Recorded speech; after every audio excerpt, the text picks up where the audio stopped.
viewers, welcome to Filmy Dunia. ମୁଁ ଆପଣଙ୍କର host and host ସମୀକ୍ଷା।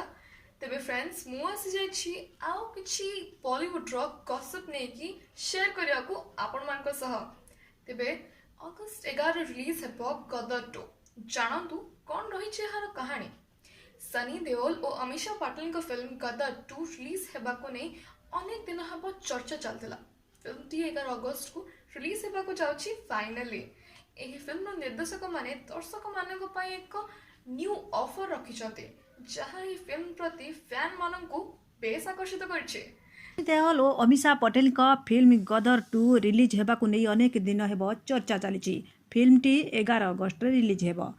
ଏହି ଫିଲ୍ମର ନିର୍ଦ୍ଦେଶକ ଦର୍ଶକଙ୍କ ପାଇଁ ଏକ ଅଫର ରଖିଛନ୍ତି, ଯାହା ଏହି ଫିଲ୍ମ ପ୍ରତି ଫ୍ୟାନ୍ସଙ୍କୁ ମଧ୍ୟ ଆକର୍ଷିତ କରିବ। ପେଟିଏମ୍ ଦ୍ୱାରା ପେମେଣ୍ଟ କରି ଦର୍ଶକ ଗୋଟିଏ ଟିକେଟ୍ରେ ଆଉ ଗୋଟିଏ ଟିକେଟ୍ ଫ୍ରି ପାଇପାରିବେ। ଏହିପରି ଅଫର ରଖି ଫିଲ୍ମର ନିର୍ଦ୍ଦେଶକ ଆଶା କରିଛନ୍ତି ଯେ ଫିଲ୍ମଟି ପ୍ରଥମ ଦିନରେ 15ରୁ 18 କୋଟି ଇନକମ୍ କରିପାରିବ। ତେବେ ସୂଚନା ମୁତାବକ ଗଦର 2 ଫିଲ୍ମ 11 ଅଗଷ୍ଟରେ ରିଲିଜ ହେବା ସହିତ ଅକ୍ଷୟ କୁମାରଙ୍କ ଫିଲ୍ମ ଓ ମାଇ ଗଡ୍ 2 ମଧ୍ୟ ସେହି ସମାନ ଦିନରେ ରିଲିଜ ହେବ। ଏହି ଫିଲ୍ମ ବକ୍ସ ଅଫିସରେ ଗଦର 2କୁ ଟକ୍କର ଦେଇପାରେ। ତେବେ ଗଦର 2 ବକ୍ସ ଅଫିସରେ କିପରି ହଇଚଇ କରୁଛି ତାହା ଦେଖିବାକୁ ବାକି ରହିଲା। 2001ରେ ଏହାର ପ୍ରଥମ ଭାଗ ଗଦର ବଡ଼ ପରଦାରେ ରିଲିଜ ହୋଇଥିଲା। ଏହି ଫିଲ୍ମଟି ଏକ ଲଭ୍ ଷ୍ଟୋରି ଉପରେ ଆଧାରିତ ଥିଲା। ଫିଲ୍ମରେ 1947ରେ ଭାରତରୁ ପାକିସ୍ତାନକୁ ବିଜନେସ୍ କରିବା ପାଇଁ ଯାଇଥିବା ଟ୍ରକ୍ ଡ୍ରାଇଭର ତାରା ସିଂ ଏବଂ ଏକ ମୁସଲିମ ଝିଅ ସକିନା ଅମିଷା ପଟେଲଙ୍କ ଲଭ୍ ଷ୍ଟୋରି ଦେଖିବା ପାଇଁ ମିଳିଥିଲା। ତେବେ ସନି ଦେଓଲ ଓ ଅମିଷା ପଟେଲ ଅନେକ ସମୟ ଧରି ଫିଲ୍ମ ଇଣ୍ଡଷ୍ଟ୍ରିରେ କାମ କରି ଆସୁଛନ୍ତି। ଦୁହେଁ ବଲିଉଡ ଇଣ୍ଡଷ୍ଟ୍ରିକୁ ବହୁତ ସୁପରହିଟ୍ ଫିଲ୍ମ ଦେଇସାରିଛନ୍ତି।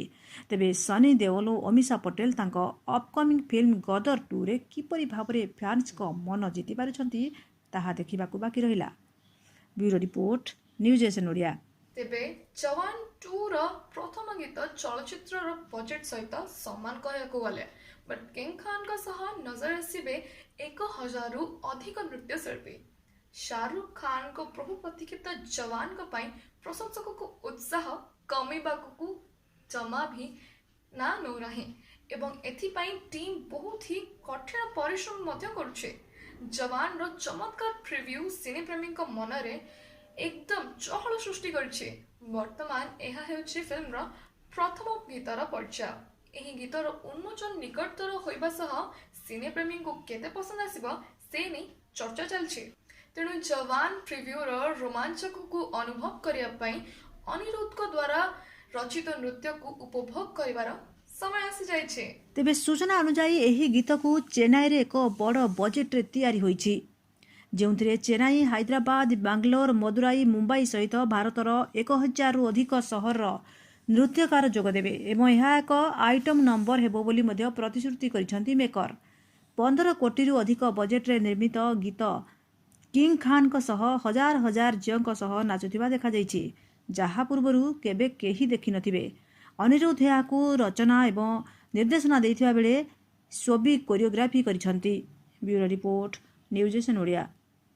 ଏହି ସ୍ଥାନରେ ସୁଟିଂ ହେବ RRR ଫିଲ୍ମର ସେକେଣ୍ଡ ସିକ୍ୱେଲ୍। ତେବେ SS ରାଜମୌଲିଙ୍କ ଦ୍ୱାରା ନିର୍ଦ୍ଦେଶିତ ଚଳଚ୍ଚିତ୍ର RRR ଏକ ବ୍ଲକବଷ୍ଟର ହିଟ୍ ହୋଇଥିଲା ଏବଂ ଫିଲ୍ମର ଗୀତ ନାଟୁ ନାଟୁ ମଧ୍ୟ ଅସ୍କର ଆୱାର୍ଡସ୍ ପାଇଥିଲା। ଏହି ବ୍ଲକବଷ୍ଟର ଚଳଚ୍ଚିତ୍ରର ସଫଳତା ଦେଖିବା ପରେ ନିର୍ମାତା ଏହାର ସିକ୍ୱେଲ୍ ଘୋଷଣା କରିଥିଲେ। ତେବେ ମିଡିଆ ରିପୋର୍ଟରୁ ମିଳିଥିବା ସୂଚନା ଅନୁଯାୟୀ RRR 2ର ସ୍କ୍ରିପ୍ଟ ଉପରେ କାମ ଜାରି ରହିଛି। ଏହି ଚଳଚ୍ଚିତ୍ର ଆଫ୍ରିକାରେ ସୁଟିଂ ହେବ। ନିକଟରେ ଏକ ମିଡିଆ ସାକ୍ଷାତକାରରେ ଏସ୍ ରାଜାମୌଲିଙ୍କ ପିତା ବିଜୟେନ୍ଦ୍ର ପ୍ରସାଦ ଖୁଲାସା କରିଥିଲେ ଯେ ଫିଲ୍ମର ସିକ୍ୱେଲରେ କାହାଣୀ ଆଫ୍ରିକାରେ ଜାରି ରହିବ। Bureau report, news SN So Odia. friends, it's now time to wind up Filmy Dunia.